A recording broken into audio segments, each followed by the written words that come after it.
Good evening everyone, स्वागत है आप सभी का सक्सेस फॉर इंडिया चैनल के इस जीके क्विज कार्यक्रम में।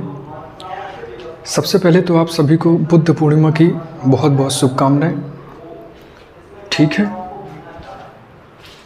चलिए कैसे हैं आप?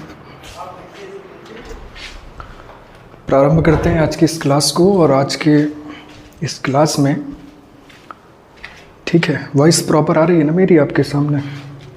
आपके पास वॉइस आ रही है मेरी? तो चलिए बिना किसी देरी और बिना किसी विलंब के प्रारंभ करते हैं प्यारे अभ्यर्थियों आज की इस क्लास को। और आज की इस क्लास में आपके सामने पहला सवाल है कि पश्चिमी हिमालय में बौद्ध शिक्षा का सबसे बड़ा केंद्र कीगोम्पा किस राज्य में है? प्यारे अभ्यर्थियों, ये सवाल आपसे पूछा गया था CHSL 2023 में कि बौद्ध शिक्षा का जो सबसे बड़ा केंद्र है कीगोम्पा, वह कहाँ पर स्थित है? देखिए ऑप्शन देखिए, हिमाचल प्रदेश, उत्तराखंड, पंजाब या फिर जम्मू कश्मीर। सभी लोग इसका आंसर करिएगा। प्यारे अभ्यर्थियों, बात करें बौद्ध शिक्षा के सबसे बड़े केंद्र कीगोम्पा की, तो प्यारे अभ्यर्थियों सही उत्तर होगा आपका हिमाचल प्रदेश। क्या होगा? हिमाचल प्रदेश, यानी ए ऑप्शन आपका बिल्कुल सही होगा। यहाँ पे ए ऑप्शन आपका हिमाचल प्रदेश बिल्कुल सही होगा। प्यारे अभ्यर्थियों, बात करें हिमाचल प्रदेश की, तो देखिए पश्चिमी हिमालय में बौद्ध शिक्षा का सबसे बड़ा जो केंद्र है कीगोम्पा, ये कीगोम्पा आपका हिमाचल प्रदेश में स्थित है। गोम्पा का अर्थ है कि बौद्ध धर्म का एक विशेष प्रकार का मठ। यह हिमाचल प्रदेश के लाहौल स्पीति नामक ज़िले में स्थित है, जो एक बहुत पुराना और हिमाचल प्रदेश का पहला बौद्ध मठ है, जिसकी स्थापना 11वीं सदी में की गई थी। ठीक है, कब की गई थी? 11वीं सदी में की गई थी इसकी स्थापना। क्लियर हुआ? चलिए अगले प्रश्न की ओर चलें। और अगला प्रश्न है आपके सामने प्यारे अभ्यर्थियों की मध्यरात्रि के सूर्य की भूमि के नाम से जाना जाने वाला देश कौन सा है? इसको प्यारे अभ्यर्थियों पूछा गया था CGL 2016 में कि मध्यरात्रि के सूर्य की भूमि के नाम से किस देश को जाना जाता है? स्वीडन है, जर्मनी है, फिनलैंड है या फिर नॉर्वे है? प्यारे अभ्यर्थियों, और बात करें सही उत्तर की, तो सही उत्तर है आपके सामने नॉर्वे। क्लियर हुआ? नॉर्वे प्यारे अभ्यर्थियों, यानी डी ऑप्शन आपका बिल्कुल सही होगा। नॉर्वे की बात करेंगे प्यारे अभ्यर्थियों। देखिए नॉर्वे जो है ना, तो यूरोप महाद्वीप में स्थित एक ऐसा देश है। पहली बात तो देखिए, इस नॉर्वे की जो राजधानी है वो है आपकी ओस्लो। नॉर्वे की जो राजधानी है वो ओस्लो है।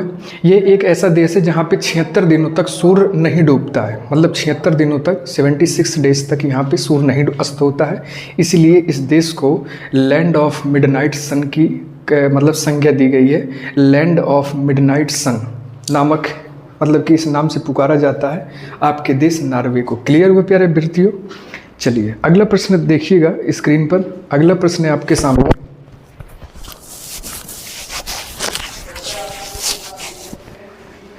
अगला प्रश्न है आपके सामने, भारत में पंचायती राज व्यवस्था किसके अंतर्गत रखी गई है? ठीक है, मैं थोड़ा सा माफ़ी चाहता हूँ प्यारे अभ्यर्थियों, गर्मी इस समय थोड़ा बहुत ही ज़्यादा है और क्लास में भी गर्मी बहुत ज़्यादा ही लग रही है।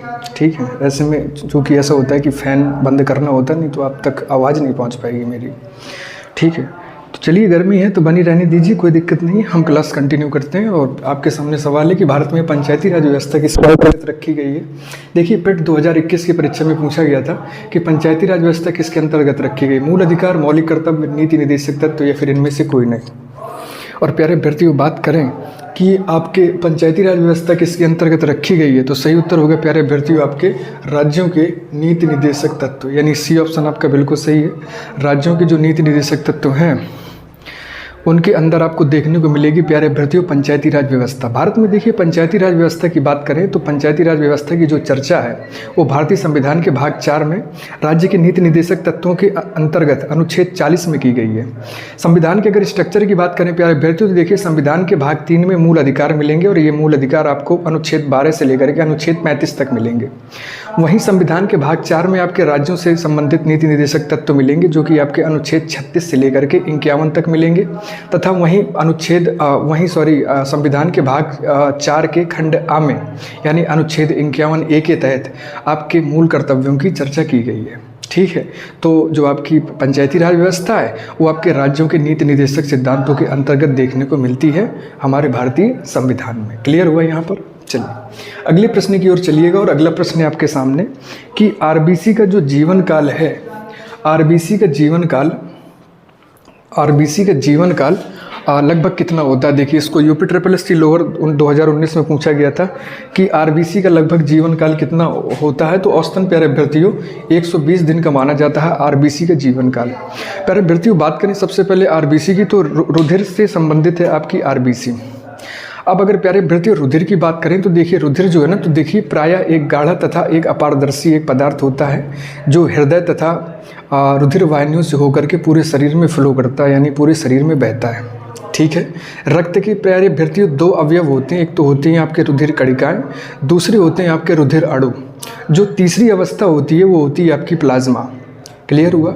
अब अगर रुधिर कणिकाओं की अगर बात करें तो रुधिर कणिकाओं के 3 प्रकार होते हैं प्यारे अभ्यर्थियों। ठीक है। एक तो हो गया आपका आरबीसी, दूसरा हो गया डब्ल्यूबीसी, तीसरा हो गया आपका प्लेटलेट्स। वहीं जो आरबीसी हैं वो लाल रक्त कणिकाएं होती हैं, डब्ल्यूबीसी आपकी श्वेत रक्त कणिकाएं होती हैं। तो आरबीसी के अगर जीवन काल की बात करेंगे प्यारे अभ्यर्थियों, तो आरबीसी का औसतन जो जीवन काल होता है वो होता है आपके 120 दिनों का। ठीक है। चलिए आगे चलते हैं। तो अगला प्रश्न है आपके सामने कि निम्न में से कौन सा विषय समवर्ती सूची के अंतर्गत आता है? एनटीपीसी 2021 में पूछा गया था इसे कि निम्न में से कौन सा विषय समवर्ती सूची के अंतर्गत आता है। देखिए, वन, पुलिस, व्यापार या फिर रक्षा। प्यारे अभ्यर्थियों, बात करें, देखिए संविधान के कर्तव्य और दायित्वों के निर्वहन करने के लिए 3 सूचियों का निर्माण किया गया है। इन 3 सूचियों की बात करेंगे तो देखिए, सबसे पहली हो गई आपकी संघ सूची, जिस पे केंद्र अपना जो है तो कानून बनाएगी। दूसरे नंबर पे है आपकी राज्य सूची, जिस पे राज्य सरकार अपने कानून बना सकती है। बात करेंगे समवर्ती सूची की, तो समवर्ती सूची में केंद्र और राज्य दोनों मिलकर के आपस में कानून बनाते हैं। ठीक है। अब सवाल है आपके सामने कि समवर्ती सूची के अंतर्गत कौन सा आता है? वन, पुलिस, व्यापार और रक्षा। तो प्यारे अभ्यर्थियों, देखिए उसके आगे अगर बात करें तो देखिए कि 42वें संविधान संशोधन हुआ आपका 1976 में। तो 1976 के 42वें संविधान संशोधन के अंतर्गत आपके 5 विषय, नाम सुनिएगा ध्यान से। 5 विषय में देखिए, शिक्षा, वन, नापतौल, वन्य जीव और पक्षियों का संरक्षण। इन 5 विषयों को राज्य सूची से उठा करके समवर्ती सूची में रख दिया गया। ठीक है। वन, शिक्षा, नापतौल, वन्यजीव और पक्षियों का संरक्षण, इन 5 विषयों को, तो वन को भी राज्य सूची से उठा करके समवर्ती सूची में रख दिया गया। अब देखिए कौन सा विषय समवर्ती सूची के अंतर्गत आता है, तो वन है जो आपका समवर्ती सूची के अंतर्गत आता है। बात करेंगे पुलिस और व्यापार की और रक्षा की, तो ये अलग अलग सूचियों में आपके संघ सूची और राज्य सूची में मिलेंगे। क्लियर हुआ यहाँ पर? चलिए अगला प्रश्न देखिएगा। अगला प्रश्न है कि एशिया का सबसे बड़ा उद्यान इंदिरा गांधी मेमोरियल ट्यूलिप उद्यान किस शहर में स्थित है? इसे रेलवे की परीक्षा ग्रुप डी 2021 में इसको पूछा गया था कि जो भारत का सबसे बड़ा जो एशिया का सबसे बड़ा जो उद्यान है इंदिरा गांधी मेमोरियल ट्यूलिप उद्यान किस शहर में स्थित है? शिमला, मनाली, गंगटोक या फिर श्रीनगर? तो प्यारे अभ्यर्थियों, श्रीनगर है आपका। श्रीनगर बिल्कुल सही उत्तर होगा। एशिया का सबसे बड़ा उद्यान है जिसको पहले जो है तो सिराज बाग के नाम से जानते थे। किस नाम से? सिराज बाग के नाम से जानते थे। श्रीनगर में स्थित है। डी ऑप्शन आपका प्यारे अभ्यर्थियों बिल्कुल सही होगा। सिराज बाग के नाम से इसको जाना जाता था। इसे 2008 में श्रीनगर के जो मुख्यमंत्री थे, तत्कालीन मुख्यमंत्री गुलाम नबी आज़ाद ने क्या किया था? गुलाम नबी आज़ाद ने इसको खुलवाया था। प्यारे अभ्यर्थियों, ये जो गार्डन है ये आपके जबरवान पर्वत श्रृंखला, जो जबरवान पर्वत श्रृंखला है, तो जबरवान पर्वत श्रृंखला की तलहटी में स्थित है। जबरवान पर्वत श्रृंखला की तलहटी में स्थित है आपका ये ट्यूलिप उद्यान। एशिया का सबसे बड़ा उद्यान है। 2008 में इसे तत्कालीन मुख्यमंत्री उस समय के गुलाम नबी आज़ाद ने खुलवाया था। इसका पुराना नाम सिराज बाग है।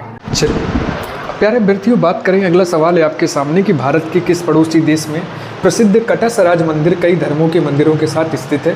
प्यारे अभ्यर्थियों, CHSL 2021 में इसको पूछा गया था कि भारत के किस पड़ोसी देश में प्रसिद्ध कटसराज मंदिर कई धर्मों के मंदिरों के साथ स्थित है? पाकिस्तान, अफगानिस्तान, श्रीलंका या फिर म्यांमार? तो प्यारे अभ्यर्थियों, सही उत्तर होगा आपका यहाँ पे पाकिस्तान। कटसराज जो मंदिर है प्यारे अभ्यर्थियों वो आपके पाकिस्तान में स्थित है। बात करें प्यारे अभ्यर्थियों तो देखिए, भारत के साथ साथ अन्य कई ऐसे देश हैं यानी विदेशों में भी भारतीय यानी हिंदू धर्म के मंदिर आपको देखने को मिलेंगे। जैसे प्यारे अभ्यर्थियों बात करें कटसराज मंदिर की, तो कटसराज मंदिर आपके पाकिस्तान में स्थित है। बात करें पशुपतिनाथ मंदिर की, तो पशुपतिनाथ मंदिर आपका नेपाल में स्थित है। वहीं प्यारे अभ्यर्थियों मुन्नेश्वर मंदिर की बात करें तो मुन्नेश्वर मंदिर आपका श्रीलंका में स्थित है। वहीं आपके ढाकेश्वरी मंदिर की बात करें तो ढाकेश्वरी मंदिर आपका बांग्लादेश में स्थित है। और ओमकार वाट जो मंदिर है आपका अंकोर वाट के नाम से भी जिसे जानते हैं, तो अंकोर वाट मंदिर आपका प्यारे अभ्यर्थियों कंबोडिया में स्थित है। यहाँ तक क्लियर हुआ? चलिए अगले प्रश्न की ओर चलें और अगला प्रश्न है आपके सामने कि उत्तर प्रदेश का कौन सा जिला काली मिट्टी के बर्तनों के लिए अति प्रसिद्ध है प्यारे अभ्यर्थियों। और यूपीपीसीएस 2018 में इसको पूछा गया था कि कौन सा जिला है जो काली मिट्टी के बर्तनों के लिए अति प्रसिद्ध है, और सही उत्तर होगा प्यारे अभ्यर्थियों आपका बी ऑप्शन, यानी आजमगढ़ का जो जिला है वो आपके काली मिट्टी के बर्तनों के लिए अति प्रसिद्ध माना गया है। नवाब आजम शाह द्वारा बसाया गया ये जो आपका आजमगढ़ जिला है, इस आजमगढ़ जिले को 15 नवंबर 1994 में 14वें मंडल के रूप में, यानी 14वें मंडल के रूप में इसको आजमगढ़ मंडल का सृजन किया गया। 14वें मंडल के रूप में इस आजमगढ़ मंडल का सृजन हुआ था। प्यारे अभ्यर्थियों, बात करें आजमगढ़ के इस राजनीतिक अगर परिप्रेक्ष्य की, तो देखिए आजमगढ़ में 8 तहसीलें मिलेंगी आपको, 22 ब्लॉक मिलेंगे यानी 22 विकास खंड मिलेंगे आपको, साथ ही साथ 11 विधानसभा क्षेत्र तथा 2 लोकसभा की सीटें मिलेंगी आपको। ठीक है, ये आपके आजमगढ़ का राजनीतिक एक इंफ्रास्ट्रक्चर। अब प्यारे अभ्यर्थियों सवाल है आपके सामने कि ब्रोकेड जो है, ब्रोकेड आपके कहाँ की प्रसिद्ध कलाकृति है, तो देखिए धोखे से टिक हो गया था पहले से। वाराणसी की आपकी जो है, तो वाराणसी की प्रसिद्ध जो है तो प्रसिद्ध कलाकृति है। लखनऊ, आगरा, कानपुर और वाराणसी में आपका सही होगा वाराणसी। वाराणसी की प्रसिद्ध कलाकृति है जो कि फॉरेस्ट 2022 में इसको पूछा गया था। तो प्यारे अभ्यर्थियों बात करें भारत में बनारसी ब्रोकेड फैब्रिक्स का जो है तो महिलाओं के फैशन को लेकर के बड़े पैमाने पर उपयोग किया जाता है। बात करें प्यारे अभ्यर्थियों ब्रोकेड की, तो ब्रोकेड आपके बनारस का एक स्पेशल यानी मशहूर यानी प्रसिद्ध फेमस एक आपका फैब्रिक्स है यानी धागा है।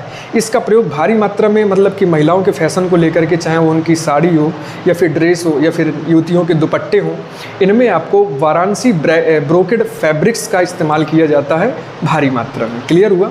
चलिए अगले प्रश्न की ओर चले प्यारे अभ्यर्थियों, और अगला प्रश्न है आपके सामने करंट अफेयर से संबंधित।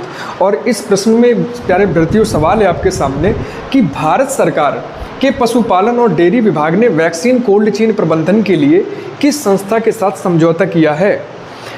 ठीक है, ऑप्शन सुनिएगा, यूएनडीपी, टाटा ग्रुप, WHO या फिर वर्ल्ड बैंक प्यारे अभ्यर्थियों। और सही उत्तर होगा आपका यूएनडीपी।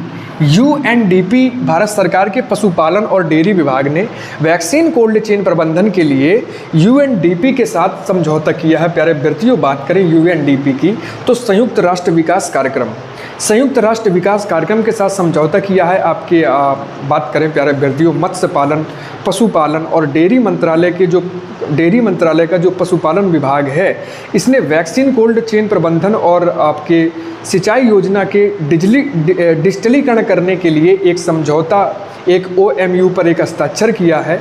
ये जो OMU पर जो हस्ताक्षर हुए हैं ये प्यारे अभ्यर्थियों आपके UNDP के साथ हुए हैं, यानी संयुक्त राष्ट्र विकास कार्यक्रम के साथ मिलकर के भारत के पशुपालन विभाग और स्पेशली डेयरी विभाग ने UNDP के साथ एक समझौता किया है और एक विशेष प्रकार के AMOU पर क्या किए हैं, हस्ताक्षर भी किए हैं। क्लियर हुआ? अगले प्रश्न की ओर चलते हैं और अगला प्रश्न है आपके सामने कि किस महिला टेनिस खिलाड़ी ने इटालियन ओपन का खिताब जीतकर अपने नाम किया? एलेना रायबाकिना या फिर आपका आरना सबालेंका, ओनस जाउबेर या फिर इगा स्वीटेक। और प्यारे अभ्यर्थियों इसका स्क्रीनशॉट जरूर लीजिएगा आप लोग।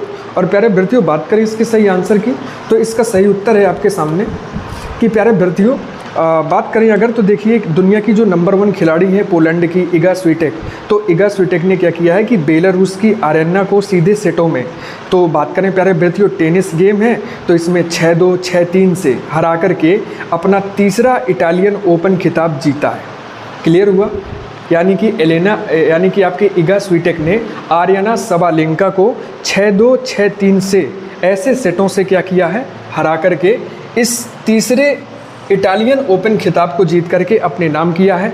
यह इगा स्वीटेक के कैरियर का लगभग 21वां मतलब की पदक है, 21वां खिताब है। क्लियर हुआ प्यारे अभ्यर्थियों? अब चलिए प्यारे अभ्यर्थियों बात करते हैं आज के सवाल कार्यक्रम की। और आज के सवाल कार्यक्रम में इससे पहले हम आज का सवाल पूछें, कल के सवाल को डिस्कस करते हैं प्यारे अभ्यर्थियों। और कल के सवाल में मैंने पूछा था कि रेलवे आयोग 1902 किस में सुधार करने के लिए नियुक्त किया गया था प्यारे अभ्यर्थियों। और प्यारे अभ्यर्थियों अगर सही उत्तर की बात करें तो बहुत सारे लोगों ने इसका बिल्कुल सही उत्तर भी दिया है। ठीक है, कई सारे लोगों ने भी दिया इसका उत्तर बिल्कुल सही दिया है यहाँ पे। जैसे बात करें प्यारे अभ्यर्थियों तो देखिए पूजा कुशवाहा, ठीक है, और आपके जो है तो विनय बाबू, ठीक है, सुशांत गुप्ता, इन कई सारे लोगों ने मिलकर के इसका सही उत्तर दिया प्यारे अभ्यर्थियों। और बात करें आज के कार्यक्रम की तो देखिए आज का सवाल है आपके सामने, ध्यान से सुनिएगा कि हिंदू त्यौहार, प्यारे अभ्यर्थियों ध्यान से सुनिएगा, आज का मैं क्वेश्चन है आपके सामने कि हिंदू त्यौहार छठ पूजा के दौरान किस देवता की पूजा की जाती है? हिंदू त्यौहार छठ पूजा के दौरान किस देवता की पूजा की जाती है? ऑप्शन सुनिएगा, भगवान श्री कृष्ण की, या फिर भगवान इंद्रदेव की, या फिर भगवान गणेश की, या फिर इनमें से कोई नहीं। ये आज का सवाल है। कल के सवाल की अगर प्यारे अभ्यर्थियों बात करेंगे तो कल का सवाल मैंने पूछा था रेलवे आयोग किसमें सुधार करने के लिए नियुक्त किया गया था। तो प्यारे अभ्यर्थियों सही उत्तर है आपका शिक्षा विभाग। शिक्षा विभाग को लेकर के इसमें क्या किया गया था? शिक्षा विभाग को लेकर के इसमें शिक्षा विभाग को लेकर के इसमें ना मतलब आपसे पूछा गया था। ठीक है, चलिए सॉरी ये वाला सवाल नहीं था, रेलवे आयोग उत्तर आपका नहीं था। आपका प्यारे अभ्यर्थियों सही सवाल था जो मैंने पूछा था आपसे, वो सही सवाल मैंने पूछा था कि चित्रकूट जलप्रपात किस नदी पर स्थित है? प्यारे अभ्यर्थियों ये है आपका बिल्कुल सही। चित्रकूट जलप्रपात किस नदी पर स्थित है? यमुना, मंदाकिनी, नर्मदा और इंद्रावती। और प्यारे अभ्यर्थियों सही उत्तर है आपका यहाँ पे इंद्रावती नदी। इंद्रावती नदी के किनारे इंद्रावती नदी पर बना है आपका चित्रकूट जलप्रपात। बात करें तो छत्तीसगढ़ राज्य में स्थित है। बात करें इस जलप्रपात के पूरे ऊंचाई की तो 90 फुट ऊंचा है आपका ये जलप्रपात। यहाँ तक प्यारे अभ्यर्थियों क्लियर हुआ? यहाँ तक किसी को कोई दिक्कत? आज के इस सवाल का सभी लोग जवाब दीजिएगा और मैं आपका इसका विश्लेषण करता हूं कल की क्लास में। तब तक के लिए स्वस्थ रहिए, मस्त रहिए। एक बार आप सभी को बुद्ध पूर्णिमा की हार्दिक शुभकामनाएं। नमस्कार, जय हिंद।